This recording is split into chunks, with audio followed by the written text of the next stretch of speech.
gente vai falar sobre telhados verdes e eu vou mostrar como que esse assunto funciona na prática.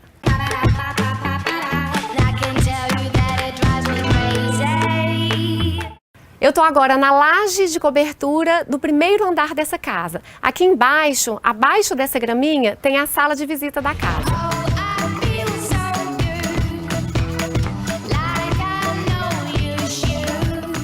A minha intenção aqui hoje é desmistificar um pouco os tabus, os preconceitos que as pessoas têm às vezes em relação ao telhado verde. Medo de infiltração, medo de ter problema com isso no futuro, medo dessa montagem, acham que é uma coisa muito complexa, que é difícil fazer. E eu quero mostrar para vocês que não, que é muito simples, é fácil e se bem executado, a gente pode ter um resultado incrível e não ter problemas de nenhum tipo.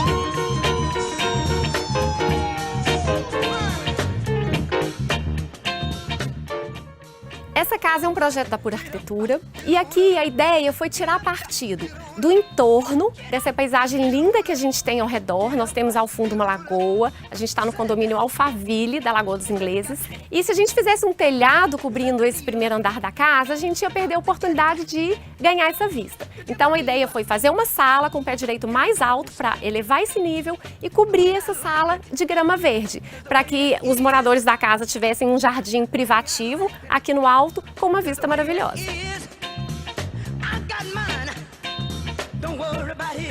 Quais que são as maiores vantagens da gente ter um telhado verde?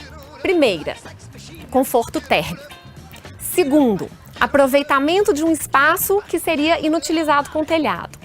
Terceiro, regulação da drenagem pluvial, água de chuva. Quarto, verdinho, produção de oxigênio. As plantas produzem oxigênio e consomem gás carbônico. E, no contexto geral, o conforto térmico como um todo da edificação, principalmente do espaço que está abaixo da laje verde. Então, qual foi a nossa composição para esse telhado verde? Laje, impermeabilização, camada drenante, substrato e grama. Quais são as diferenças entre cada um desses pontos quando a gente tem o telhado verde e quando a gente não tem? Em relação à laje estrutural, tem que ser pensada para uma determinada carga. E essa laje ela precisa ser calculada para essa carga extra. De antemão, a gente precisa definir o tipo de planta que essa laje vai receber. Por quê? O tipo de planta influi diretamente na altura de terra, altura de substrato que a gente vai precisar. E essa altura de substrato influi na carga da laje. Então, laje calculada para isso. Impermeabilização. A impermeabilização ela deve ser feita sempre por uma empresa especializada, muito bem feita, independente da gente ter telhado verde ou não. Normalmente eu uso a manta asfáltica, nesse caso dessa casa a gente utilizou a manta asfáltica sobre a laje, fizemos o teste de estanqueidade. Acima da impermeabilização a gente faz a proteção mecânica e a gente precisa ter uma camada drenante, que é a água de chuva, que essa graminha depois vai reter, a forma que ela vai escoar. Porque uma das grandes questões é a gente não sobrecarregar a laje com essa água, com essa carga excessiva da chuva. Então, o sistema de drenagem bem planejado é muito importante. Depois da impermeabilização, vem a camada drenante.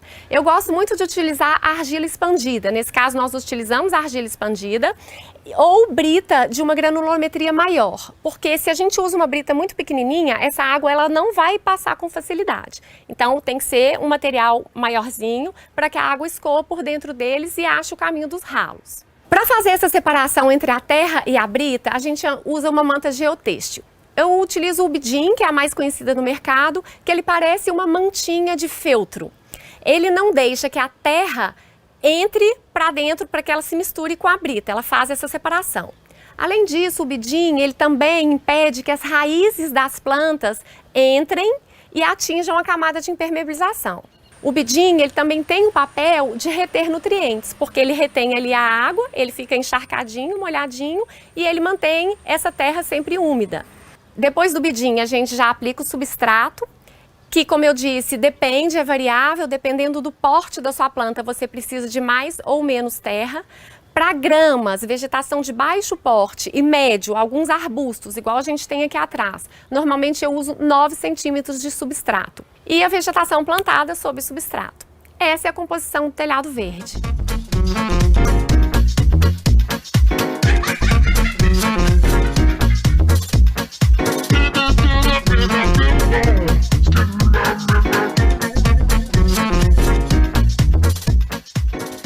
Normalmente eu gosto de deixar a laje liberada, eu coloco só a grama no meio e coloco no perímetro dessa laje arbustos mais altos. Nesse caso aqui, como tinha criança pequenininha na casa, a gente ainda colocou atrás dos arbustos um vidro liso, um guarda-corpo de vidro liso parafusado por fora da laje.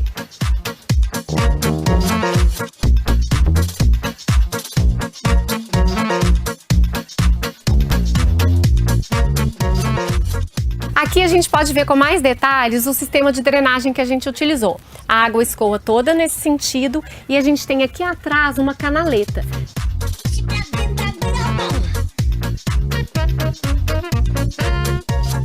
Outro ponto importante para a gente levar em consideração na hora do projeto é o sistema de irrigação, que pode e deve ser previsto no conjunto do sistema. Então, para que a gente tenha um sistema de irrigação, a gente precisa de um ponto de água, que deve ser localizado na altura do telhado verde, e um ponto de elétrica se esse sistema for automatizado.